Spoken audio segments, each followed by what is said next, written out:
Bueno, yo les mandé un documento sobre que espero, no sé si lo tendrán ya, que es sobre la Constitución Federal de Brasil, es decir, sobre la Ley Federal de Cultura. Que eso, entonces, hoy vamos a tratar eso particularmente porque es un plan estratégico de cultura, hasta se llama en una parte plan estratégico directamente. Y después porque para mí es un documento muy bien hecho, que es muy interesante cómo se concibió, porque tuvo un gran grado de participación y porque después además se convirtió en una ley. Quiere decir que ellos lo afirmaron con una ley, cosa que a veces no sucede, es decir, que los planes estratégicos arrancan, pero al no tener una ley atrás, después cambian las políticas y cambian las gestiones públicas y se caen esos planes. ¿Participación de quién? O sea, cuando decís un gran grado de participación. Bueno, el Estado promueve, pero hace muy partícipe a la sociedad civil, a través de las instituciones y a través de la participación popular, por ejemplo, a través de Internet. Consultas es una cadena de consultas que duró años, cuyo desarrollo vamos a ver ahora, pero que verdaderamente fue muy participativo. Entonces, no fue porque ustedes se acuerdan, digamos, siempre hemos remarcado que un plan estratégico no es la política del Estado, es un proyecto para encarar ciertos temas, no la totalidad de la gestión. No puede reemplazar a la totalidad de la gestión. En este caso ellos fueron un paso más adelante y prácticamente es como si reemplazaran la gestión. Es como si un gobierno en su plataforma, cosa que nunca hacen, cuando se va a votar, dijeran, bueno, en cultura nosotros vamos a hacer esto, en deporte vamos a hacer aquello. Y si no, que la historia me pregunte, o sea, el año que viene, cuando haya que votar de nuevo, dígame, ¿qué hizo de eso? Bueno, dicen la de Menem, si yo hubiera dicho lo que iba a hacer, no me votaban. Es decir, es muy raro que las plataformas después se sostengan, como que la coyuntura va cambiando, no sé. Y no hay un castigo por el incumplimiento de esas promesas electorales, de la plataforma. Eso sería lo más lógico, decir. Dicen, bueno. Eso se da por la existencia de los partidos políticos. Hoy que son todos frente a una plataforma partidaria también. Prácticamente vacía. Síganme que yo no los voy a defraudar, sí. Ahora quedó ya en eso, es decir, que como que ya... El bipartidismo sí se daba, el periodismo se... Sí, sin duda, sin duda. Exactamente. Y el vaciamiento de los partidos políticos generó también el hecho de que no se formulen las políticas de lo que se va a cumplir y que la gente no adhiera, como sería lógico, que adhiriera a una causa o a otra, ¿no? En este caso no es así. Ahora, en el caso de los brasileños, por eso yo les digo, lo que fue más jugado fue que ellos en realidad decidieron hacer un plan nacional desde el Poder Ejecutivo que prácticamente se ocupara de todo. Ahora, eso no quiere decir que se ocupaba de todo. Por ejemplo, no solucionaba el problema de la administración del Teatro Municipal de Río de Janeiro, ni solucionaba el problema. Es decir, eso se tenía que seguir ocupando el Ejecutivo. El que ganó la elección tiene que administrar eso, tiene que cuidar las orquestas, ir a los teatros, es lo mismo. Eso no, el plan estratégico no soluciona esos problemas. Soluciona problemas estructurales, trata de modificar la estructura del funcionamiento de la vida cultural de un país. Y tiene un objetivo que es pensar cómo va a ser ese país dentro de tantos años.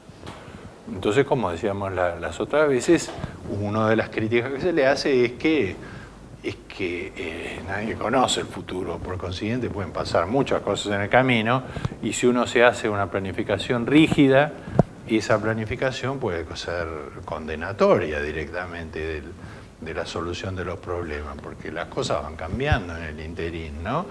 Y esto, hubo una época de grandes planificaciones, de las cuales la Unión Soviética fue de los primeros planificadores, y hicieron dos planes muy grandes, quinquenales, y fueron desastrosos. desde un punto de vista. Desde el otro punto de vista, desde el punto de vista de la sociedad fueron desastrosos. Desde el punto de vista de la construcción del modelo de Estado que ellos querían, fueron exitosos, porque ellos pasaron de ser, en el año 1918, un Estado, un país rural, agrícola-ganadero, y 30 años después, 40 años después, era un país industrial que competía con Estados Unidos. Ahora, ¿cuánto costó eso? Bueno, dice que costó cientos de millones de personas, no sé, fue una cosa, fue una destrucción, porque destruyó el aparato productivo que hasta ese momento estaba y lo sustituyó por un proyecto de colectivización que nadie había visto funcionar en ningún lado. Nunca se había probado hacer eso a la escala de un país de, no sé en ese momento cuánto tendría, pero no debía tener menos de 100 millones de habitantes. Entonces, al destruir lo que era el sistema antiguo, sin sustituirlo por uno más eficaz, bueno, en el camino hubo hambrunas así descomunales. Claro. De hambre murieron de hambre porque ellos se metieron con toda la agricultura. La agricultura era privada, era de campesinos que explotaban y proveían, un poco como acá, proveían a las ciudades de alimentos. Cuando el Estado le dijo que tenían que colectivizar, tipo dijeron, no producimos más. No mentir. ¿Cómo? Sí, pero en la Unión Soviética en general. Eso, y que era un lugar riquísimo.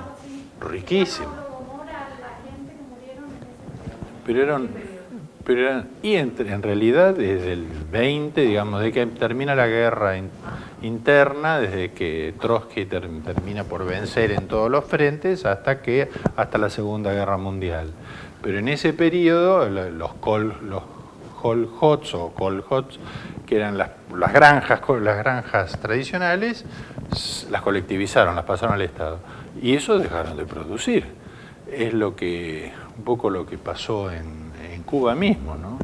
En Cuba, cuando llegó la revolución y colectivizó, hubo problemas. Ellos se empezaron a importar comida hasta la época de Chávez, porque no producían comida, no producían alimentos, los importaban a cambio de la caña de azúcar, ¿no? Bueno, este plan entonces vamos a ir leyéndolo al revés de cómo está en el documento que yo les mandé, porque el que yo les mandé habla primero de las metas y después habla de cómo se construyó el plan. Yo prefiero que hablemos primero de cómo se construyó el plan y después las metas que se plantearon. Esto, y además porque se origina con un tema que tratamos en alguna materia anterior, que es el concepto de ciudadanía cultural, que eso aparece en la Constitución del 98. Entonces, este concepto de ciudadanía cultural, que ustedes recuerdan, que aparece cada tanto, pero con un sentido no tan cargado, porque lo que quiere decir es que los ciudadanos tienen derechos, una cantidad de derechos, y que esos derechos se han ampliado. No eran solo los primeros que estaban en las constituciones del siglo XIX, sino que ahora esa ampliación de derechos ha incluido otros derechos que en otro momento no eran tales. Es decir, así como se incorporaron derechos tales como el trabajo, supongamos, o el derecho, en muchos casos, a la vivienda, o el derecho, y en este caso los derechos culturales. Aparecieron entre tantos otros derechos, nuevos derechos, aparecieron los derechos culturales. Y esto aparece reflejado en la Constitución brasilera del 88. En la Constitución aparecen pone el acento en lo de la ciudadanía cultural. Y estos derechos que le reconocen es la importancia de la cultura en la vida de un pueblo, porque antes era como una elección personal, como si uno dijera la religión. Es decir, lo único que por lo general los estados protegen es el libre ejercicio de la religión. cuando son desarrollados. Y si no, cuando no lo son, eligen, como es el caso de la Constitución del 53 nuestra, que dice el presidente tiene que ser católico, apostólico, romano. Entonces ahí, y el culto que se sostiene es el culto de la Iglesia Católica. O sea que ahí había elegido, no es que dijeron cada uno elija lo que le parezca, porque si quiere ser presidente tiene que ser católico. Y nosotros además sostenemos a la Iglesia. Eso a lo largo de 100 años, o sea, desde el 53 hasta el 53, para decir hasta el 54, para decirlo de una manera, sufrió en la Argentina una cantidad de peripecias, porque al principio arrancó todo bien. Piensen que la Iglesia había tenido mucha participación en la guerra de la independencia, en la relación con los caudillos. Es uno de los actores que funda la Argentina junto con el ejército. Entonces, ese involucramiento, pero ya se empezaban a alejar por el tema masónico, la identidad masónica que iba creciendo y creciendo y creciendo en los sectores de poder que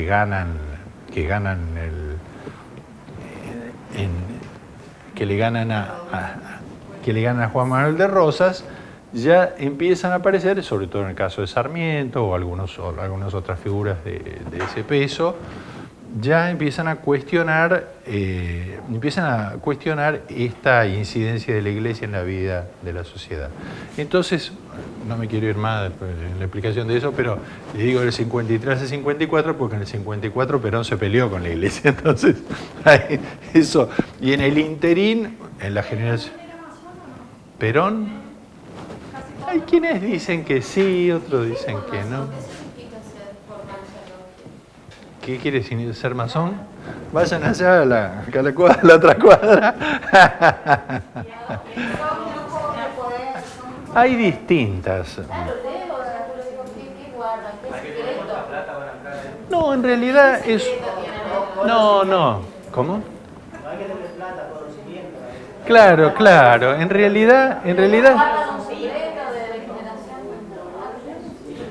No.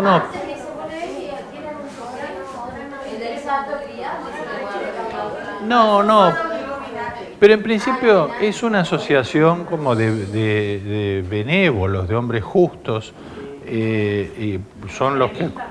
¿Cómo? No, los masones son en general, ellos defienden lo que llaman la obra, que es la acción del creador. El creador, existe un Dios para los masones, que es el creador. Los masones, eso es el supremo arquitecto. Porque los masones, no, laicos, pero había religiosos. Pero porque por eso se llaman masón, porque masón es albañil. Masón quiere decir en francés albañil. Entonces por eso son los signos esos que usan ellos, son la cuchara y, ¿no? Y la pirámide es la gran obra. Es la obra que es la construcción de una humanidad más justa y más libre. O sea que no... En principio, lo único que es delicado del asunto... lo único delicado del asunto es que es como la Iglesia Católica, una organización multinacional.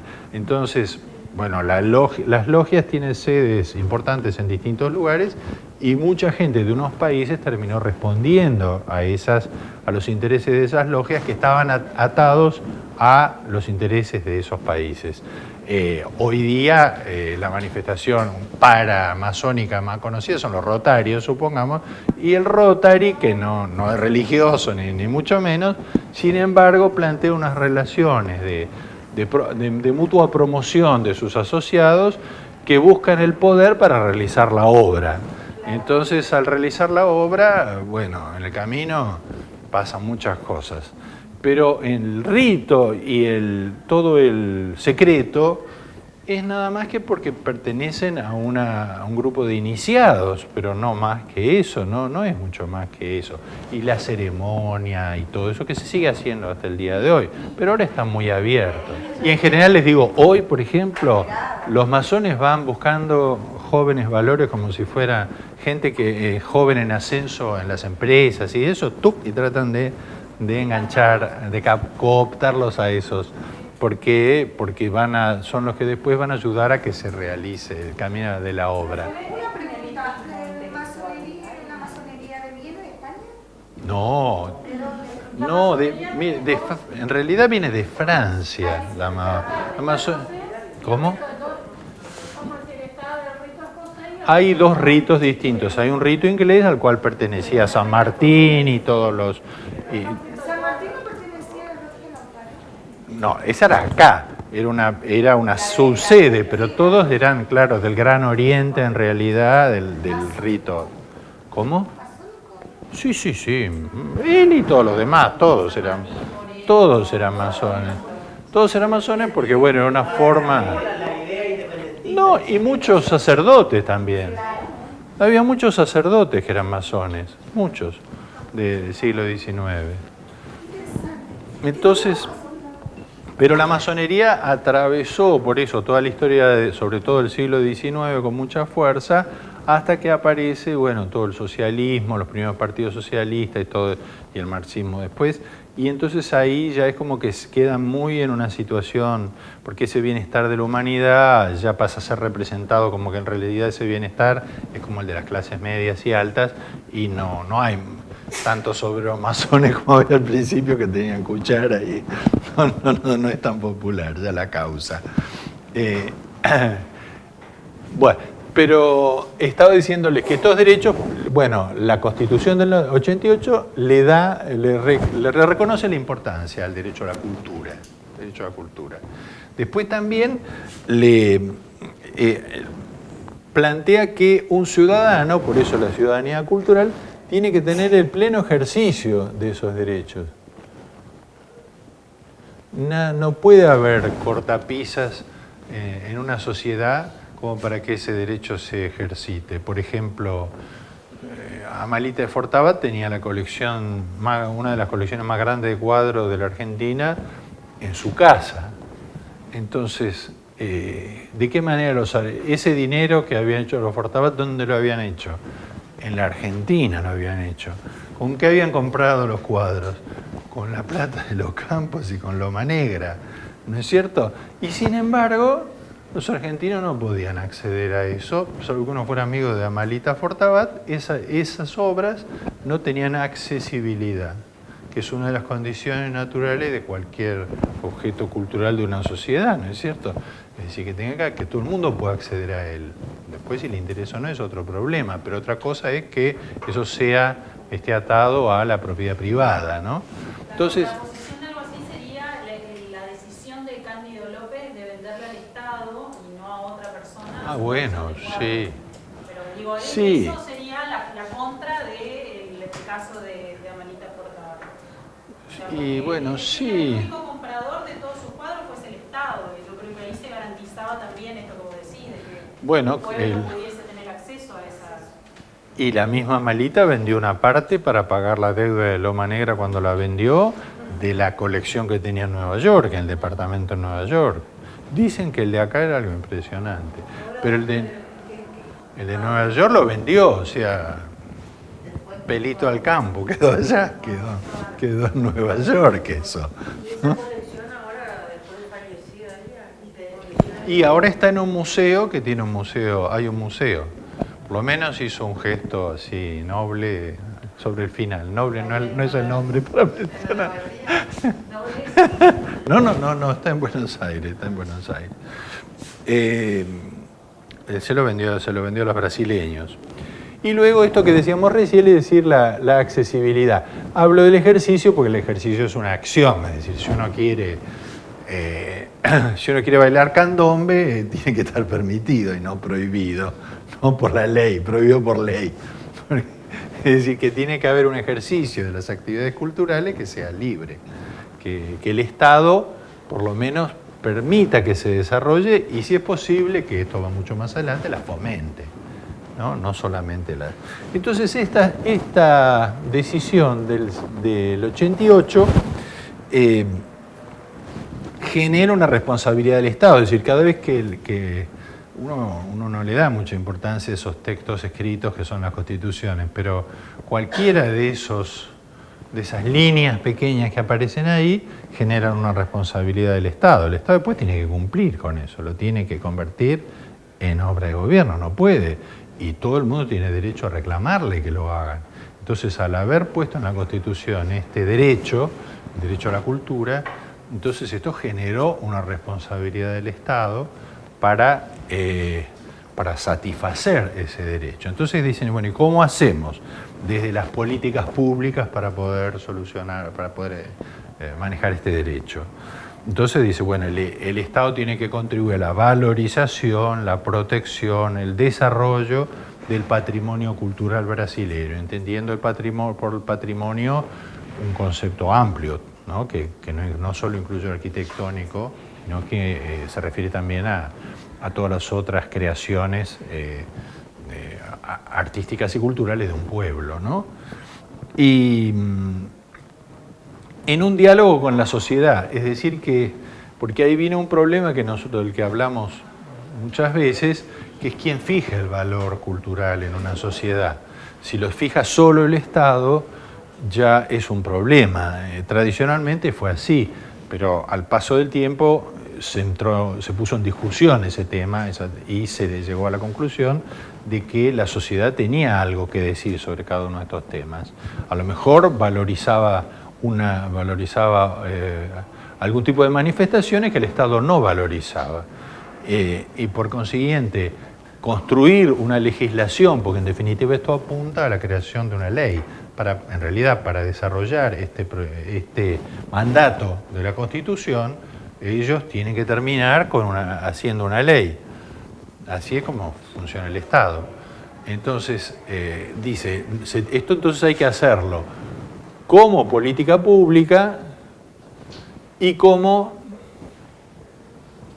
en acuerdo con la comunidad.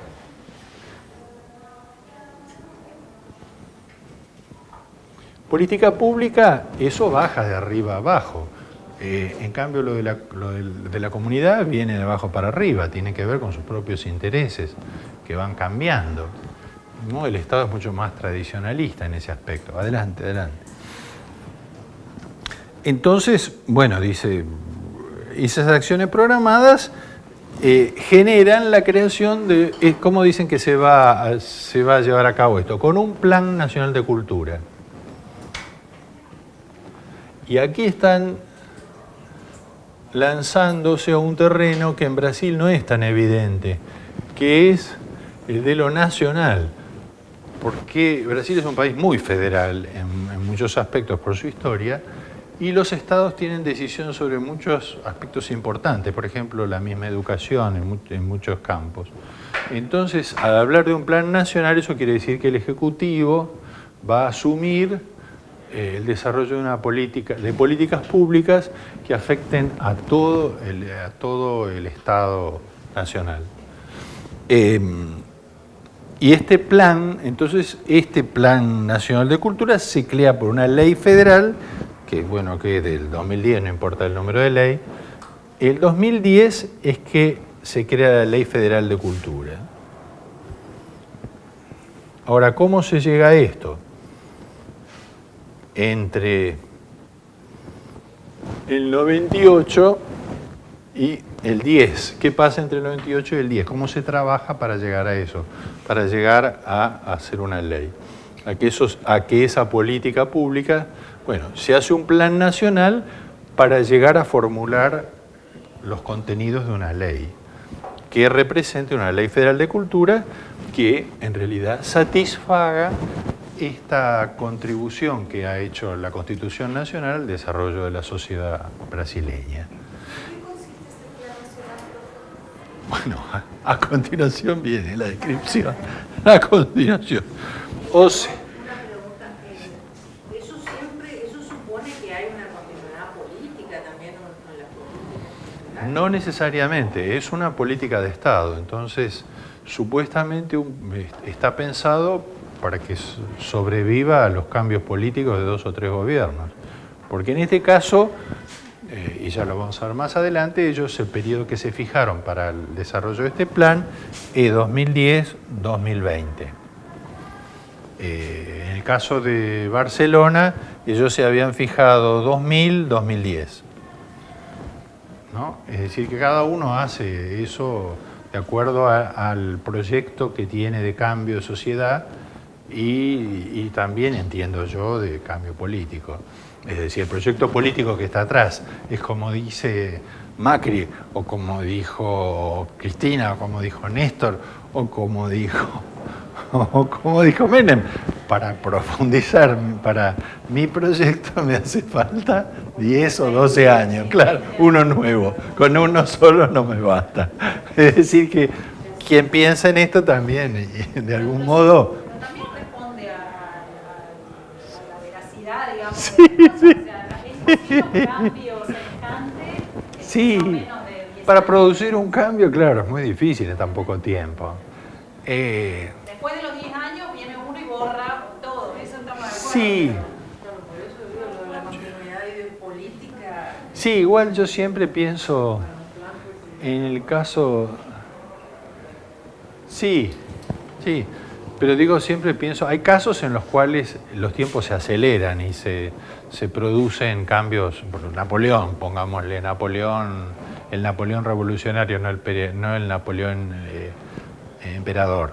En esos años de la revolución, que fueron muy poquitos, se produjeron cambios fundamentales para Francia. Es decir, que a veces los tiempos se acortan, pero tienen que ser acompañados por grandes cambios de la sociedad, porque esto tiene que mover todas las estructuras de la sociedad. Si uno trata de conservar más o menos la paz social e ir modificando ciertos aspectos, es verdad que requiere más tiempo. Requiere más tiempo y requiere también un horizonte, ¿no? un plan que la generación del 80 tuvo. Es decir, son planes, un proyecto que tuvo Sarmiento, un proyecto que tuvo... Ellos tuvieron un proyecto. No le guste o no le guste, el proyecto lo tuvieron y lo realizaron, además. Lo realizaron. Se hicieron una cantidad de operaciones, es decir, ¿a quién se le encarga llevar adelante el Plan Nacional de Cultura? Que sería el ámbito en el que se va a discutir los contenidos de la nueva ley. Se le encarga al Ministerio de Cultura, que ya existía como tal. Entonces, el Ministerio de Cultura, entre sus tareas, tiene que poner en marcha todo un proceso para llevar adelante un Plan Nacional de Cultura. Es decir, que en esta primera etapa, que nosotros fijamos que del 88, la primera del 88, sí, digo bien, hasta que empiezan las acciones, hasta el 2010, que sale la ley. Primero, entonces se define este concepto de ciudadanía cultural en la Constitución, que ya arranca de una base bastante sólida, ¿no? Arranca de una base sólida, está en la Constitución. En segundo lugar, se reconocen los derechos culturales, se pone en marcha un Plan Nacional de Cultura y se apunta a una ley federal de cultura que se va recién a hacer en el 2010. Y que cuando surja como tal, va a tener que tener, porque la ley es una síntesis del proyecto, pero la ley, en cualquier plan estratégico hay metas, como hemos visto anteriormente. Entonces, a continuación, el plazo siguiente va a ser la fijación de metas, ¿no? Esta es la primera etapa de todo, digamos, general. La segunda etapa, que ya es la puesta en marcha de todo esto, que es 2003-2006, es el que ellos llaman de articulación política y participación social. Articulación política porque es la vinculación que van a tener las instituciones del Estado Y participación social porque es la convocatoria que se va a hacer a la sociedad. Es fácil la articulación política porque en definitiva es poner en vinculación instituciones que ya existen por lo general. Es difícil la convocatoria a la ciudadanía para participar en una cosa así, no es tan sencillo, porque probablemente no esté en el interés primero de los miembros de una sociedad esta temática, ¿no? A veces la educación, supongamos, está en una etapa les da, tiene una importancia universal en una sociedad más grande, ¿no? Que el tema que la salud, que la cultura, digamos. O sea que para eso hay que hacer una tarea, ¿no? Entonces, ¿cuál es la metodología que ellos adoptan? Primero hacen un seminario nacional, le digo para cuando hagan sus planes de cultura correspondientes. Hacen un seminario nacional en Brasil, hay que hacerlo, que se llama Cultura para Todos. Bueno, hay varios en realidad. La que lo toma en la mitad es Ana de Holanda, que en realidad la que le toca presentarlo es Ana de Holanda, que es la hermana de Chico Buarque de Holanda, y la hija de Sergio de Holanda, que es el gran historiador brasileño, el gran capo de todos los historiadores brasileños, y es el papá de ellos dos, de Ana de Holanda, que fue ministra, y de Chico Buarque. Entonces, en este seminario nacional que ellos convocan a dos grandes protagonistas. Por un lado, en la articulación política del ministerio, y después a una institución que existía que era que asesoraba al ministerio, que no formaba parte de las estructuras, pero que estaba con con los sectoriales, es decir, que incluía a todos los sectores de la vida cultural, que eran de los distintos sectores, los artistas, los promotores culturales, las instituciones, es un conjunto de actores sociales vinculados al tema cultural, los docentes, todo un conjunto muy amplio que operaba como asesor del ministerio y crean un consejo. Esto le pongo el acento porque van a ver la cantidad de instituciones que hacen falta para hacer esto. Un Consejo de Políticas Culturales, Consejo Nacional se llama, Consejo Nacional de Políticas Culturales. No sé ahora, pero hay un Consejo de Políticas Culturales. Sí. Que se van reuniendo, digamos, en distintas... ¿Acá estamos hablando? En Argentina. Sí, pero nunca fue vinculante, ese es el problema. En este caso tampoco lo era. Era un consejo asesor. Y en realidad el consejo nunca existió nunca. Por momentos existió como un consejo verdadero. En la época en que yo estuve en la gestión, sí existió. Sí existió. Pero en realidad surge como un apéndice, como la mayor parte de las áreas de cultura en la Argentina formaban parte del Ministerio de Educación. Entonces iba el ministro de Educación y representaba a la Secretaría de Cultura de cada provincia. Entonces se llamaba Consejo Federal de Educación y Cultura en la Argentina.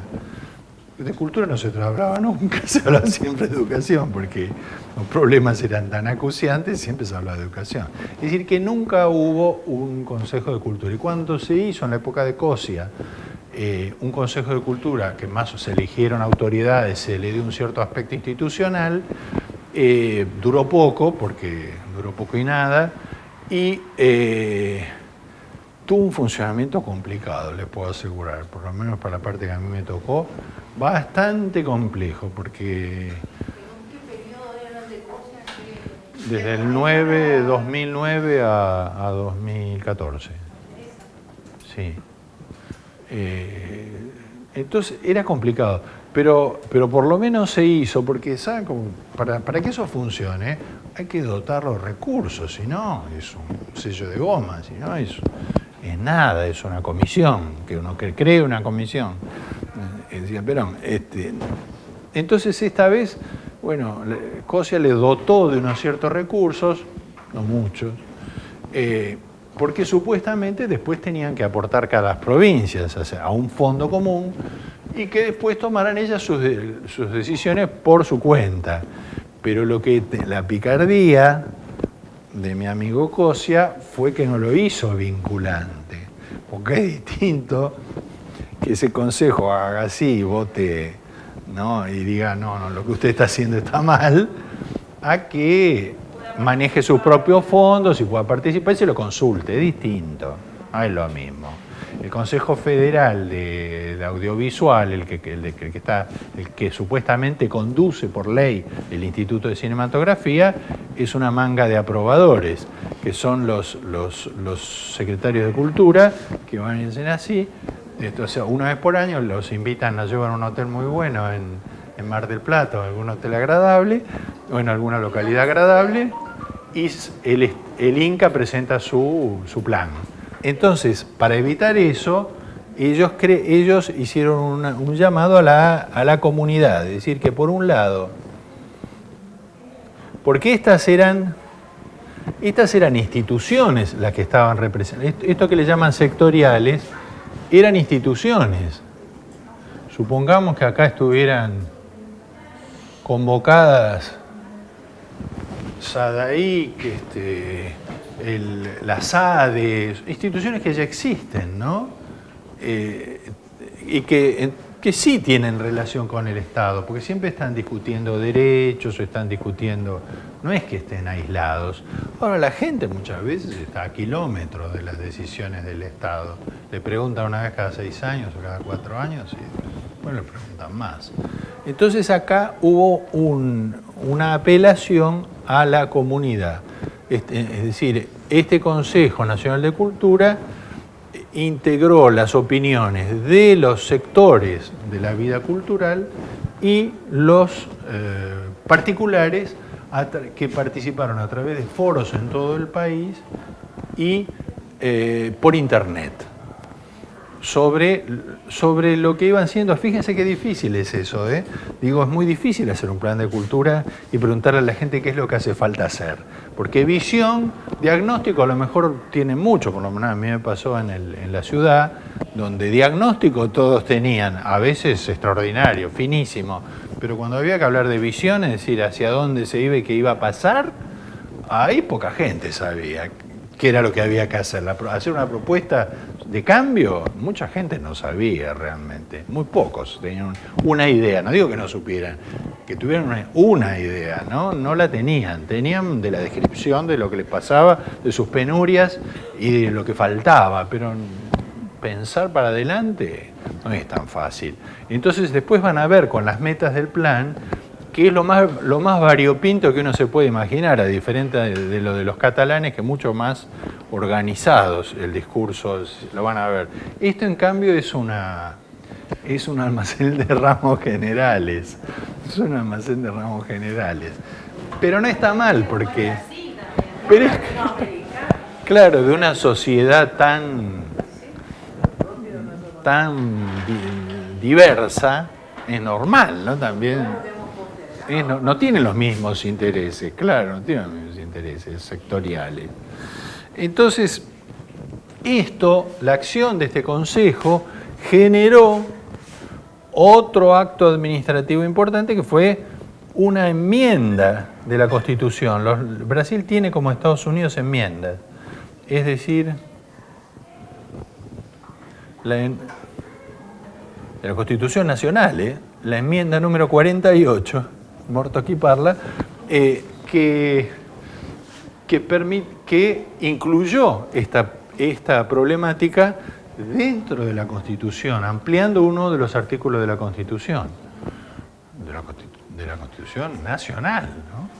Con lo cual la fuerza del plan cada vez se solidificaba más, porque tenía el origen en esto de la ciudadanía cultural y luego reforzado en una enmienda ya cada vez más precisa, donde se pedían cosas más precisas para formular un plan nacional de cultura. Aquí decía que el Estado garantizaba una vez más, ¿qué dice esta enmienda? Dice que el Estado garantiza el ejercicio de los derechos culturales el acceso a la fuente de la cultura nacional y la valorización y difusión de la cultura brasileña.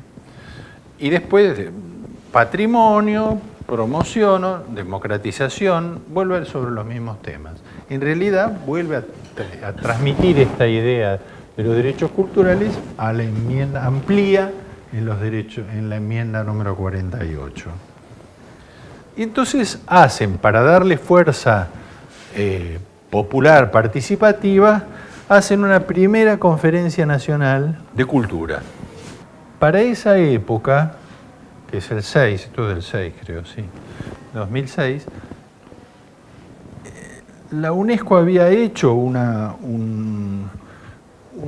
en una reunión en Barcelona se había acordado los estados y las ciudades más grandes lo que le llamaban Agenda 21, que era para el desarrollo cultural de las ciudades y de los países en el siglo XXI. Esto lo hizo la UNESCO en Barcelona justamente, en el año 2006. Así que imagínense los intereses convergentes de los que estamos hablando, y que los catalanes seguían preparando el asunto. La UNESCO en Barcelona propone esta Agenda 21. Entonces ellos decidieron incorporarlo a este material para darle además una dimensión internacional, un apoyo internacional. Es decir, que no solo tenía la Constitución, sino que no solo tenía la modificación de la enmienda, sino que además iba en línea directa de la recomendación de la UNESCO en este sentido. Es como cuando se habló de la recomendación de la UNESCO por el 1% del presupuesto nacional dedicado a cultura. Bueno, este fue Ahora, para hacer esto, por eso os preguntabas de dónde salió, y participaron 60.000 personas, hicieron 400 encuentros en todo el país. Así que hicieron una consulta bastante intensa. Muy bien. Entonces esta primera etapa con el seminario, primero el seminario Cultura para Todos, el segundo esta modificación, la creación del Consejo Nacional de Políticas Culturales, esto es así, 1, esto es 2, consejos culturales. El tercero sería incorporar esta Agenda 21. Con todos estos elementos es que ya se elabora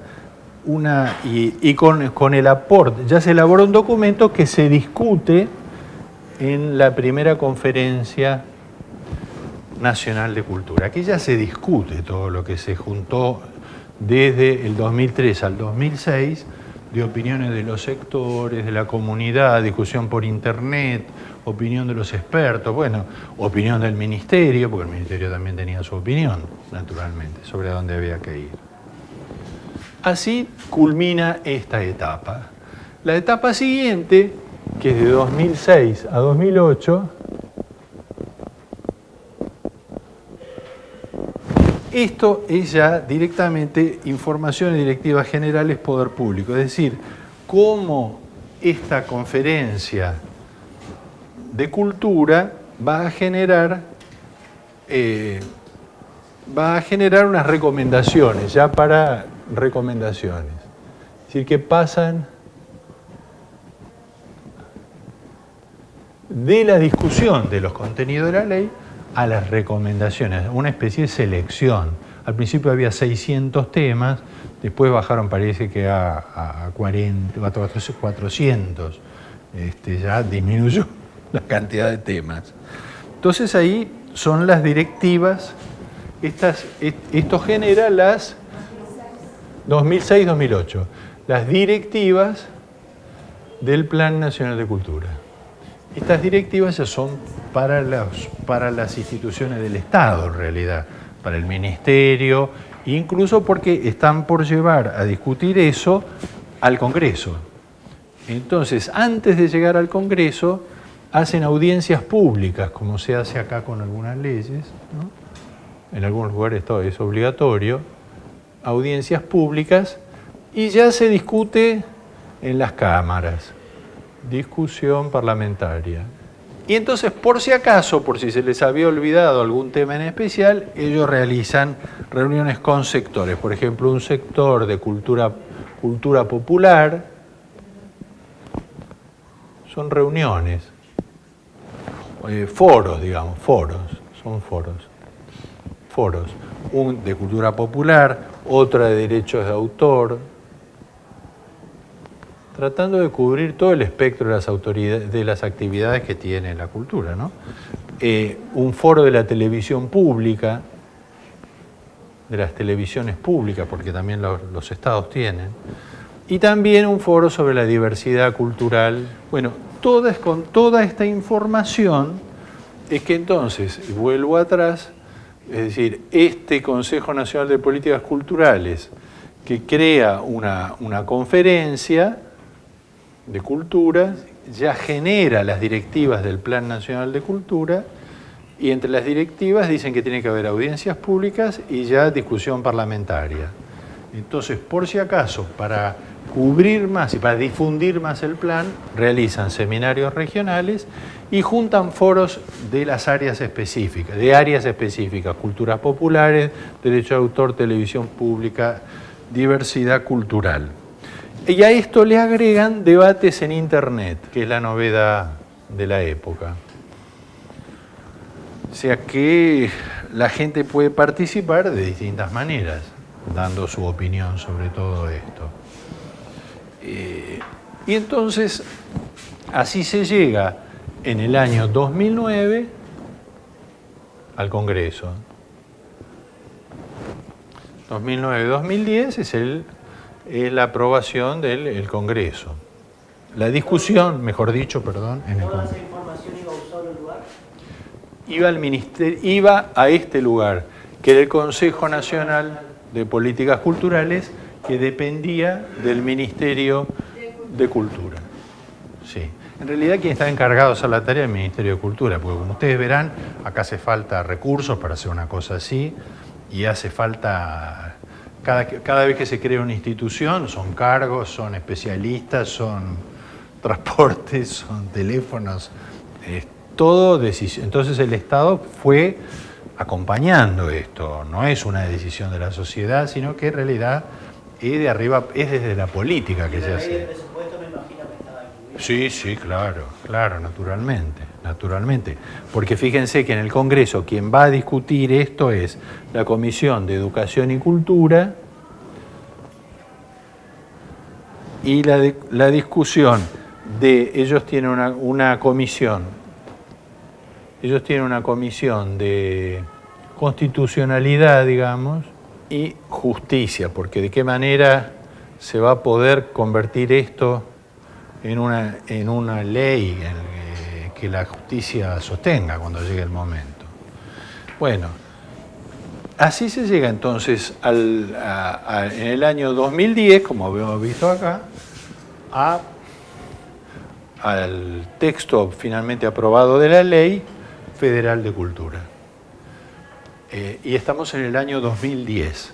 Por eso es que la ley lo que se plantea es ser es el periodo del 2010 al 2020. Y ellos lo que se preguntan es, como decíamos antes, como la visión, ¿cuál es el efecto esperado del plan? ¿Cuál sería el efecto aplicado el plan? Y luego, ¿cómo va a ser la sociedad brasileña cuando pasen 10 años? ¿Y con qué sociedad brasileña nos vamos a encontrar desde el punto de vista cultural? Esa es la visión, ese es el objetivo final al que hay que llegar. Y del cual hay pautas, porque por lo menos de lo que se consiguió fue la opinión pública, las instituciones, que cada uno diga su punto de vista. Y después la responsabilidad de la ejecución de esto ya no va a ser, por un lado, del Estado. Es decir, quien va a tener que ejecutar la ley va a ser el Estado en todas sus manifestaciones. El Estado nacional, el Estado federal, estadual, regional. Y después, este Consejo Nacional de Políticas Culturales, que va a seguir vigente, porque contiene la opinión de todas las instituciones, que eso es relativamente interesante. Y a partir de ahí viene el tema de la fijación de metas, que es un problema más complejo, porque es cierto que la visión es, en realidad la visión es esta, es cultura para todos. ¿Se acuerdan que nosotros hablamos de un plan estratégico? Siempre tiene un lema que sintetiza el objetivo que hay que alcanzar. Quiere decir que el objetivo principal, porque podía haber sido otro, podía haber sido cultura de excelencia, supongamos, ¿no? Podría haber sido. No podría haber sido, claro. Y no, en ese contexto de políticas populares. Cultura, proyección mundial cultural del Brasil, también podría haber sido. Y eso es otro plan, es otro objetivo de un plan estratégico. Así que el objetivo puede ser diverso, pero en este caso esta elección de cultura para todos ya marca que un gobierno popular, que era el gobierno en ese momento era de Lula, estaba planteándose esta problemática. Cuando uno ve las metas, todo este librito que está acá, pero del cual yo me tomé el trabajo de traducir los títulos de cada una de las metas, que son 53 metas, es como yo les decía, el sumatorio de todas las intenciones que se fueron planteando en todos estos espacios de discusión y cuya aplicación, después la responsabilidad le va a corresponder al Ministerio. El Ministerio es el que tiene que llevar adelante esto. Y si uno las agrupa, porque son muy diversas, verdaderamente ya lo verán ustedes, pueden ver que, en primer lugar, la parte más importante, la más numerosa, es la referida al Estado. Es decir, que la sociedad le pide al Estado que haga una cantidad de cosas infinitas, cosa que sucede cada vez que hay una audiencia pública o algo así. Todo el mundo le pide al Estado que solucione distintos problemas, que cree institutos de gestión, que cuide el patrimonio, que mejore económicamente, que cuide la propiedad intelectual, los derechos de autor, que registre, es decir, le piden al Estado que dedique más esfuerzo a proteger a la cultura. Eso es lo más importante de todo. Salen sueltas, cuando lo vean ustedes los títulos van a ver que sale al principio una, después aparece otra, no es que están en orden por temas. El segundo tema de mayor importancia es, y que se une a este, es el de la infraestructura, con lo cual otra vez le piden al Estado que el Estado se ocupe de hacer más museos, más bibliotecas, más cines, más espacios culturales, más. Es decir, que para cumplir con los derechos culturales necesitan de una infraestructura de la cual el Estado no ha dado lo que necesita la sociedad. Acá lo que le piden al Estado primero es que se organice institucionalmente para atender a las necesidades de la población a través de diversos niveles de... ¿En dónde? Bueno, pero hay que seguir adelante, claro. Bueno,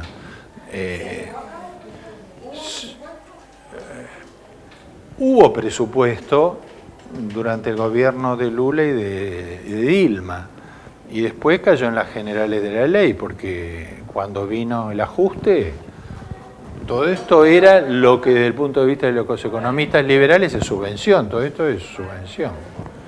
Bueno, la tercera cosa que piden, porque fíjense porque esto es interesante, ¿no? Es en el plano económico, es decir, que haya más fondos, que haya más becas, que se mueva dinero para promover internacional y nacionalmente la producción. El cuarto es el consumo, es decir, cómo promover el consumo. Acá el Estado es bastante, eso casi más se lo piden, se tendrían que pedir a los sectoriales, porque no es tan fácil.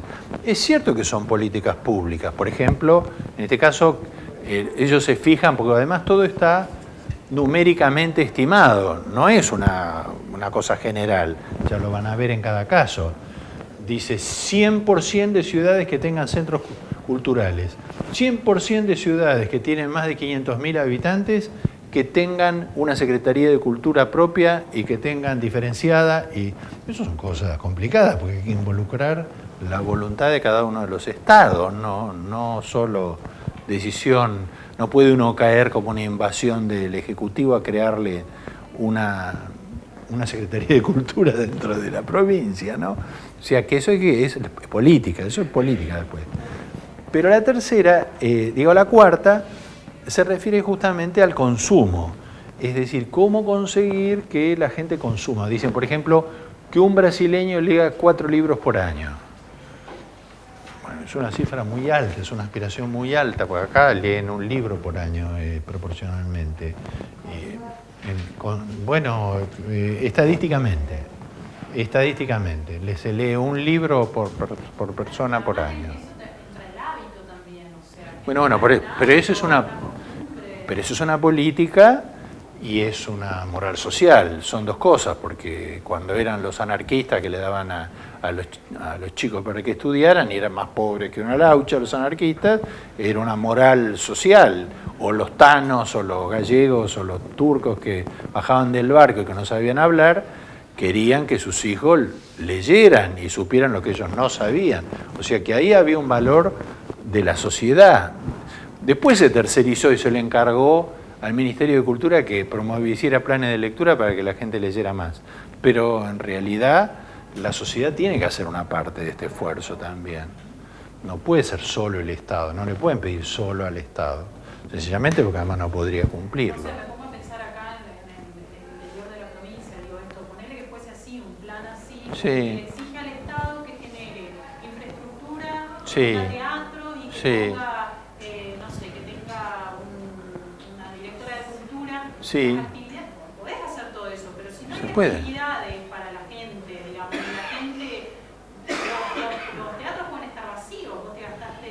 Y bueno, vamos a ver. Bueno, pero ella está en el directorio en ese caso. No, pero ahí yo creo Bueno, que entra la ese fue... de la gente, No, pero mirá, el compromiso de la gente de el... poder generar también Me parece que no es el compromiso de la directiva, porque Pero- vos tenés que promover, digamos, a los pocos que haya de Pero el caso que del que vos hablás, y que conoces bien, es el del proyecto nacional del gobierno kirchnerista de las casas del Bicentenario de la Cultura, ¿no es cierto? Eso se pensó desde el Estado, del Poder Ejecutivo, mediante acuerdos con municipios, de crear en cada municipio que tuviera determinadas características una casa de la cultura. Es un proyecto parecido, es decir, es una iniciativa similar. Ahora, después, ¿qué pasa? Bueno, ¿cómo estaba pensado eso? Estaba pensado con que el Estado contribuía a través de planes trabajar con la construcción de la infraestructura, el municipio ponía el terreno que tenía que ser, o la asociación que tenía que ser propio, pero después viene el otro problema que es el relleno de la empanada. O sea, ¿quién iba? Bueno, pero según estaba pensado al principio, el Ministerio de Cultura iba a proveer de los contenidos de la nación, de los contenidos para que eso funcionara. Eso no lo hizo nunca. Pero en un principio sí. Bueno, claro, depende cuáles, cuántos, o sea, depende de dónde. estaban pensados... También dependía, a mí se me hace, eso hubiese funcionado bárbaro, pero dependía de la persona que esté ahí también generando... No, por eso es que entre las cosas que piden es formación en la gestión, gestión. Hace 2 semanas están, justo viene al tema que estaban haciendo paro, entre comillas, protesta al Teatro Independiente de acá de Posadas porque no se cumple la ley de teatro independiente. Ellos estaban reclamando el cumplimiento de la ley nacional. Bueno, que después se tiene que cumplir, claro.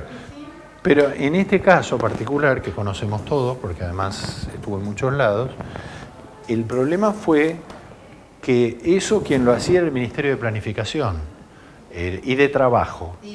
Los dos lo hacían. Pero eran decisiones muy centralizadas realmente, muy desde Buenos Aires, ¿no es cierto? Y después cuando llegó el momento de proveer de contenidos, ese era un momento en que tenía que haber más interacción local, pienso yo, regional, que es lo que nunca se pensó en esos términos. ¿Por qué? Porque había una maldad política en todo esto que era favorecer a los municipios del mismo partido, a veces en provincias que eran de un partido contrario. Es decir, bueno. En un momento dado usted ni se iba a enterar, pero yo le escribía a usted para ver que me mande. En venganza, claro. Amenazándome, claro. No, que me voy a tirar por las cataratas. Eso era horizontal y vertical. Bueno. Yo dependía económicamente del municipio y necesitaba que naciera. Claro, pero la realidad, nosotros proveíamos, pero no dábamos abasto, porque estaban pensadas creo que 400 casas de la cultura, el proyecto era. Se llegaron a hacer creo que 140, me parece, completas, porque había muchos problemas. Sí, varias. Había problemas dominiales, los municipios tenían terrenos de casas, pero no eran de ellos. Las instituciones tenían a veces el bien, pero cuando llegó el momento de presentar los papeles no lo tenían. Había muchos problemas a resolver, se tardó un año en deshacer esa madeja. Pero después, cuando se empezaron a funcionar, no se había pensado en un sistema, claro, un sistema que proveyera de contenidos a esas infraestructuras. Por eso las infraestructuras solas no bastan. Pero la pregunta sobre si esto tuvo presupuesto estuvo pensado de la siguiente manera. Para ser lo suficientemente coercitivo fue que el gobierno federal hizo la libre adhesión de todos los estados que quisieran participar en esta ley. El que no quería participar no pasaba nada, pero no iba a recibir los fondos federales correspondientes a la coparticipación en el ámbito cultural. Entonces, para recibir tenían que entrar dentro de esta estructura administrativa y participar. Si no, no. Eso le trajo muchos problemas políticos, muchos problemas, porque hay estados o provincias que son muy celosas de su autonomía y autarquía y de su soberanía, y entonces eso es difícil, no es tan fácil. Pero para terminar les voy a leer las palabras que pone la ministra Ana de Holanda en el plan, donde dice: planeamiento es la palabra clave de la actual gestión del Ministerio de Cultura. Significa pensar hacia adelante, en el futuro, a partir de las bases del presente. Fue con esa intuición que pusimos en discusión las metas del Plan Nacional de Cultura, que fueron presentadas en diciembre del 11. Claro, o sea, desde el 10 que se hizo la ley, en ese año elaboraron las metas. Son propuestas para la próxima década, y es la primera vez en casi 30 años de existencia que el Ministerio tiene objetivos planificados a partir de la discusión con la sociedad. Es lo más importante del planeamiento hecho en democracia. Por eso el Ministerio llamó a los interesados en la agenda para discutir y pensar qué cultura queríamos producir y vivir en los próximos 10 años. Fue un amplio proceso de debate que duró meses y que justificó la propuesta entregada a la sociedad. El Plan Nacional de Cultura fue escrito por miles de manos, por medio de diferentes industrias y espacios de experimentación y participación. Un plan que refleja el esfuerzo colectivo para asegurar el total ejercicio de los derechos culturales de los brasileños y de las brasileñas, de todas las situaciones económicas, localizaciones, orígenes étnicos o segmentos de edad. El plan se estructura en 3 dimensiones complementarias: la cultura como expresión simbólica, como derecho de ciudadanía y como campo potencial para el desarrollo económico con sustentabilidad, porque muchas de las metas tienen que ver con que la cultura se convierta en un medio de vida y cree puestos de trabajo. ¿no es cierto? Estas dimensiones que a su vez se desdoblan en metas, que dialogan con los temas de la diversidad cultural, la creación, el goce, la circulación, la difusión, el consumo de la educación, el patrimonio, la gestión pública, una enumeración. Pero el trabajo está apenas en el comienzo. La población tendrá a su cargo la ejecución y la fiscalización de esas metas, para que al cabo de una década tengamos la certeza que dejamos otra realidad cultural a los brasileños.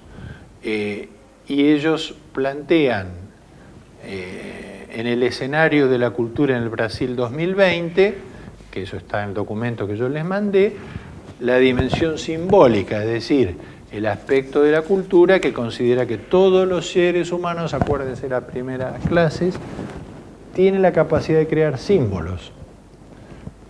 Tales símbolos se expresan en prácticas culturales diversas, como nuestros idiomas, costumbres, tradiciones culinarias, modos de vestir, creencias, creaciones tecnológicas y arquitectónicas, y también en los lenguajes artísticos, teatro, música, artes visuales. Así, esta dimensión está relacionada con las necesidades y el bienestar del hombre en cuanto a ser individual y colectivo. El segundo sería la dimensión ciudadana, es decir, claro, la cultura como un derecho básico del ciudadano. La Constitución Federal incluyó la cultura como uno más de los derechos sociales, junto a la educación, la salud, el trabajo, la vivienda y el descanso. Así, los derechos culturales deben ser garantizados con políticas que amplíen el acceso a los medios de producción, difusión y goce de bienes y servicios culturales. También deben ser ampliados los mecanismos de participación social, formación, relación de la cultura con la educación, promoción de la libre expresión y la salvaguardia del patrimonio y la memoria cultural. Porque el Estado está obligado también a eso, eso es un problema, que todo el mundo, que no digo que todo el mundo, pero que muchos desconocen. El Estado está obligado a preservar el patrimonio, y si no lo preserva, lo tiene que responder con su patrimonio, el que lo haga, el que no lo preserva, si no se le cae. Es bravo eso, es bravo, ¿no? Porque la sociedad le encargó un bien para que lo cuide, y si no lo cuida, ¿qué pasa? Y el tercer nivel es el de la dimensión económica, es decir, que considera el potencial de la cultura para generar dividendos, producir lucro, empleo y renta, así como estimular la formación de cadenas productivas que se relacionan con las expresiones culturales y la economía creativa. Es por medio de esta dimensión que también se puede pensar el lugar de la cultura en el nuevo escenario de desarrollo económico socialmente justo y sustentable. Y a mí me hacía gracia porque comentaba el otro día, el sábado, en una mesa redonda, que algunas palabras que aparecen acá, el año 56 no lo hubieran metido preso, porque dice, por ejemplo, justicia social, dice, todo el tiempo dice justicia social, ¿no? Dice justicia social. Y el verdadero artífice del plan es un hombre un hombre grande que se llama Sergio Manberti, que es el que tuvo a su cargo, en realidad, la realización de estos 400 encuentros, las 60.000 consultas a lo largo de varios años, que puso todo por este plan. Sergio Manberti, que fue secretario de Políticas Culturales en el gobierno de Dilma, y en el gobierno anterior yo creo que también. Acá en Argentina hubieron consultas. Cuando el plan de la Ciudad de Buenos Aires sí hubo consultas, sí. Sí hubo consultas, hubo audiencias y hubo justamente una serie de encuentros con los sectores profesionales o vinculados institucionalmente y después abiertos con la comunidad, particularmente con la comunidad educativa. Pero la experiencia que tuvimos ahí, porque eso estaba dentro de un plan estratégico de cultura de la ciudad, es que cuando pasaba el tiempo, la gente dejaba de ir a las reuniones y los únicos que quedaban eran o los activistas y punteros políticos que estaban sosteniendo una causa particular, o si no, cualquiera que cruzaba la calle, ¿no? Y entraba. Entonces era una referencia medio rara porque había que empezar a discutir todo de nuevo cada vez. Es decir, que eso tiene un sentido discutible, creo yo. Bueno, he sido muy denso, pero creo que el asunto era muy apasionante porque es como una cosa muy racional, ¿no? Es muy racional todo, muy posible de hacer, ¿no? Digo, también esto se ha hecho en una gestión de Brasil completamente diferente. Que fueron 3 gestiones, claro, o sea que él sí tuvo el tiempo, porque Lula fue Sí, lo que pasa es que 2, claro. no, pero tienen supuestamente 7, si bien se generó todo esto, pero ahora llevan 10 años supuestamente, Sí. va a terminar ahora. No, se le cortó justamente en el... Claro. Por eso, ¿y cómo sería? ¿Cómo es la ejecución? Digo, ¿cuál es la situación actual de este plan? Hay un mandato de la Constitución, ahora si vos también hay cosas que no se cumplen de la Constitución, Pero claro. me parece que una de las claves también es lo que decía, lo que leíste recién, que tiene que ver con la obligación de la sociedad de hacer cumplir. Yo creo que sí, O sea, que los grandes cambios se producen cuando la sociedad se toma en sus manos algún problema, si no es más difícil. A mí se me hace que en estos casos es como que declaran un estado de emergencia y dicen no hay. Bueno, sí, pues que ¿cuántas veces vivimos eso? No sé, 1000. Y empieza, porque esto, mirado desde el punto de vista económico liberal, es una política subsidiaria del Estado. El Estado subsidia todo, entonces, bueno, bastante. Y además se fija meta, porque meta tanto, yo qué sé, más de 12 millones de trabajadores beneficiados por el programa de cultura del trabajador, Vale Cultura, porque resulta que el petróleo en Brasil genera una riqueza que alcanza a todos los que están relacionados con el petróleo. Le genera como un bono, digamos, que es un vale para hacer inversión en gastos culturales. Entonces el plan es que en 10 años eso alcance a 12 millones de trabajadores.